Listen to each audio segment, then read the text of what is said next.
तुम्हारी हिम्मत कैसे हुई? एक फौजी होकर एक लड़की के साथ ये सब कर रहे हो? देखिए आप मुझे गलत समझ रही हैं, मैं कोई बदतमीजी नहीं कर रहा था। आप समझ क्या हुआ मैडम, कोई प्रॉब्लम है क्या?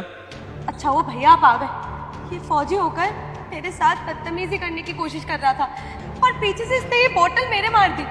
क्यों भाई, एक फौजी होकर के ऐसी हरकत कर रहे हो, तुम्हें शर्म नहीं आती? आप दोनों मुझे बहुत गलत समझ रहे हैं। मैं उनको छेड़ नहीं रहा था, बात कुछ और है।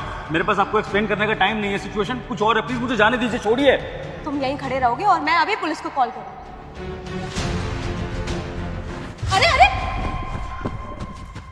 तब बदतमीज फौजी था, लेकिन भैया मैं बोल रही हूँ उसको सजा दिलवानी पड़ेगी। मैं सोच रही हूँ पुलिस को कॉल करूँ। वही इसकी अकल ठिकाने लाएंगे।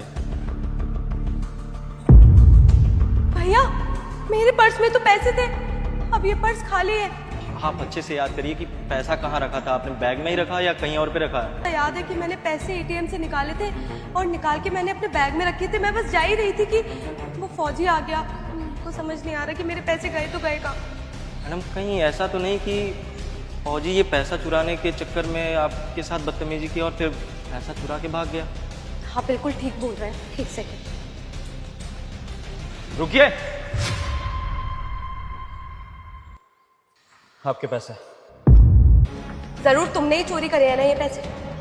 एक बात बताइए, अगर मैंने आपके पैसे चुराए होते तो मैं वापस करने क्यों आता? भाग जाता ना पैसे लेकर। कुछ सोचिए, ये पैसे चुराए किसी और ने थे और मैं उस चोर को पकड़ रहा था। इसी बीच में ये सब हो गया और आप दोनों ने मुझे गलत समझ लिया। ओए, भाई रुक भाई।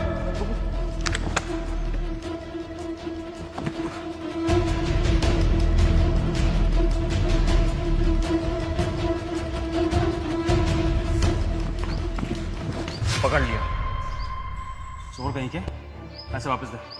मेरी माँ हॉस्पिटल में है और अगर ये पैसे नहीं पहुंचे ना तो उनकी जान चली जाएगी। ये ले, फिलहाल ये रख ले और पैसे पहुंचा दूंगा। मैं इंतजार करियो मेरा। पैसा चोरी करते हुए जेल चला गया, तब तेरी माँ के लिए कौन खड़ा होगा? बोल। उस चोर को पकड़ने के चक्कर में मैंने बोतल मारी थी और बोतल आपको लग गई और आप दोनों को ऐसा लगा कि मैं आपको छेड़ रहा था।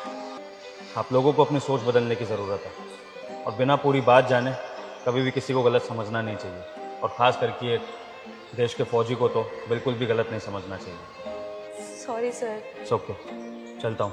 जय हिंद। जय हिंद।